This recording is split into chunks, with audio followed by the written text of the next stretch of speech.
All right, my man, state your name. Let them know you on Real Talk with Nick. Yo, it's Predicate. Back to live action. Let's do it, Nick. All right, talk to me, man. The Knicks tied the series. No, but actually, they up 2-1. No, we up 2-1. 2-1 against the Detroit Pistons. I know you heard a lot of the speculation when we speak of JB and how he's not passing the rock to open teammates. Do you think that's a major concern for you, or do you think it's not so much of him playing hero ball, as some might say, it's him doing what he have to do in order to get the Knicks to where they need to go? Talk to me. That's pretty much what it is, right? JB is being overly aggressive when he needs to. You know what I mean? So it's not like he's just playing hero ball on purpose. If the teammates were scoring more, then he wouldn't have to do as much as he be doing. Okay. And with that being said, so you held teammates more accountable when JB has to catch criticism for playing hero ball. True indeed, because they the add-ons, Nick. He was here already doing it. He done proved he could do it. You know what I'm saying? By itself. So, you know, those people like Mikal, you know, they like add-ons. That's his brothers, but they add-ons. It's very important that they do their job so he don't have to do as much. Speaking of Mikal, is he worth them picks, man, in your eyes, man? I mean, listen, I don't want to say he's not worth the 5 picks, but I wouldn't want to give up 5 picks for Mikal. You understand what I'm saying? I wouldn't want to give up 5 picks, but that was the asking price at the time, so it kind of is what it is. We don't know what those 5 picks would have developed into, you know what I mean, as far as players. But I wouldn't have wanted to give the Nets 5 picks for Mikal. Okay. And as far as from what you see, is Mikal all right? Game 2. Let's talk about game 2. How you think he played, man? No, I mean, game 2, everybody disappeared on JB, man. Come on, let's be honest, man.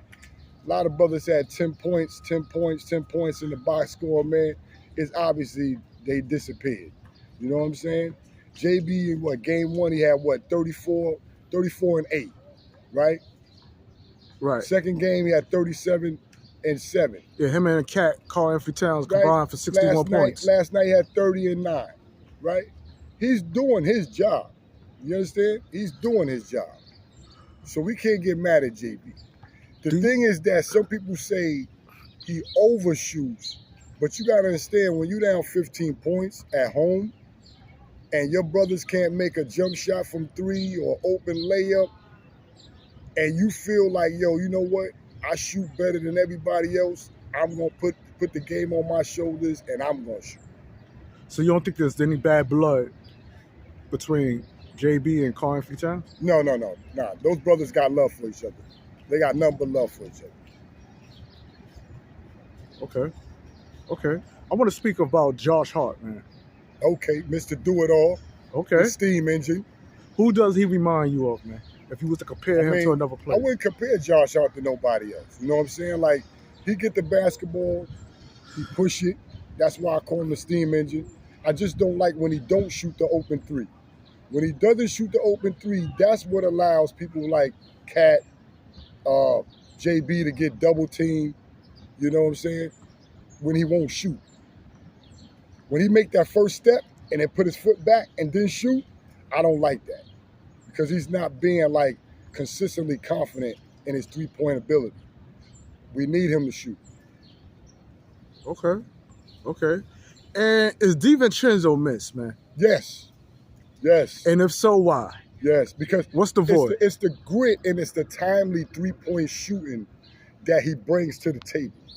You understand? Like, he knows how to make a shot when you really need a shot. Get a defensive steal, a layup. Like, he just don't let nobody bully him. You know what I mean? That's mainly what I respect about DiVincenzo. He don't let nobody bully him. Okay. And as far as Josh Hart and the chemistry between Josh Hart and DiVincenzo, when DiVincenzo got traded, do you think that diminished Josh Hart's game a little? I say defensively, them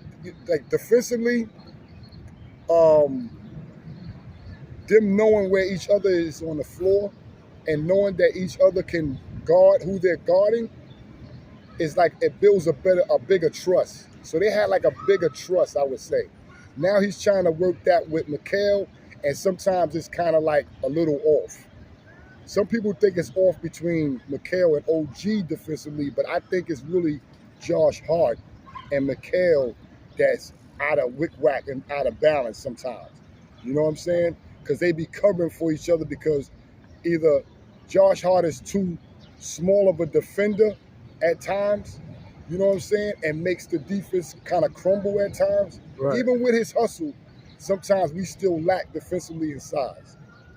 So, you know, it looks a little like it may be Mikal's fault sometime. Right. Or it might be Josh. Or it may be Thundercat sometime in the drop.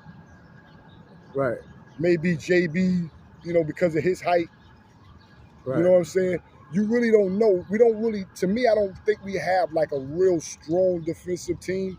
But if we work together, then we can get out the first round, I'll say. I want them to go to the second round. We can get out the first round if we come together a lot better on the defensive end.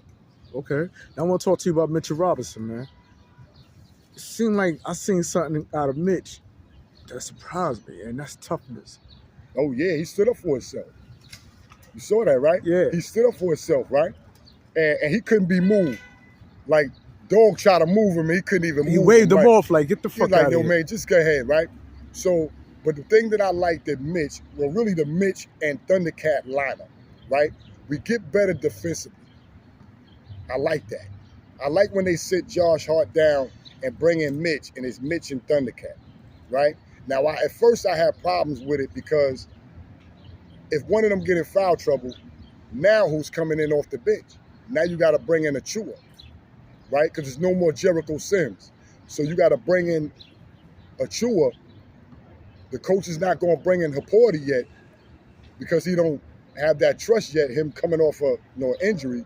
So now we got to go small. And we don't want to get punished on the boards going small. So I like the Mitch Thundercat situation, but as long as they stay out of foul trouble.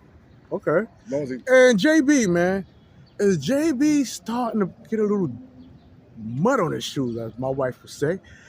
And the reason why I say it like that, the play with him and Tim Hardaway Jr., do you think that was intentionally done? The poke in the eye, man? I mean, I thought he just was trying to contest the shot. Sometimes you make a mistake, you know what I mean? And I just think it was an error, that's all. I don't think it was on purpose. Okay. You know, they gave him a flagrant, but I don't think it was like, you know, because it was above the neck, they gave him a flagrant, but I don't think he did it on purpose. Okay. All right. Tom Thibodeau. How would you assess his coaching for Game 3? Oh, for Game 3, see, my problem with Thibodeau is he keeps losing double-digit leads. That's my main problem. My main problem is losing double-digit leads. Everything else, putting Mitch in the lineup with Thundercat, that's a good decision to make. You know, but losing double-digit leads is no excuse for that. No excuse. So you put that on Tibbs more than you put that on the players? Yeah, I put that on Tibbs. And what is it he need to do in your eyes to correct that? I think really what it is getting the players to stay at an intense defensive level while they have a lead. If you're not preaching like, yo, let's keep on defending. Even if we can't score right now, let's keep defending. He's not getting that point across because you're seeing the lead go from 15 to 13 to 11. And before you know it, we only up 2 or 3 points. And now it seems like our offense is struggling. Our defense is definitely struggling because now they done made up a whole, you know, difference of a lead. Like it just goes, the lead just disappears so fast. You know, we couldn't even really enjoy the 13-point lead that we had at halftime. Right. Next thing you know, it seemed like we was grinding for everything. Right. So with that being said, man, are we clear? Clear as far as winning the series. I think I had us to win in 5, you know, maybe 6. But Game 4, we'll see that. Game 4, we'll see if we can build up momentum from the good things we was doing in Game 3. You understand? Because I think we got outplayed Game 1 and Game 2, but we still stole Game 1 because of Cam, right? But Game 3, you got to see a more, like, how you say, balanced box score, where everybody just about had 20 or more, you know, except Josh Hart. The bench still not scoring, Nick. Talk to me about the bench, man. The bench still not scoring, Nick. How you feel about Deuce? I mean, Deuce is not consistent. Cam is not getting consistent minutes off the bench. You know what I'm saying? We watched him go from hero to 0 in Game 2 and not getting any minutes. Now you got Game 3, didn't really get a lot of minutes either. So, but is that Cam's fault, or do you put that on the coach? No, so you can get in the rhythm. That's really on the coach. Don't get me. Listen, it's really on the coach. He the one that controls who substitutes into the game. That's on the coach. No denying that. Okay. If the Knicks don't get to the second round, hypothetically speaking, is Tom Thibodeau's job cooked? If he can't get out the first 2 rounds, without a doubt, he's on the hot seat. You know? Now, everybody say, well, we got 51 wins. We was 50-32 last season. Should that give him a, benefit of the doubt? I don't know. That's on Leon Rose and them. I don't know. But if it was up to me, I'd be like, yo, if you can't get to the Eastern Conference Championship, I might want to go in another direction. Okay. Backup point guard, Tyler. How you feel about him and Precious Achiuwa not getting the burn, man?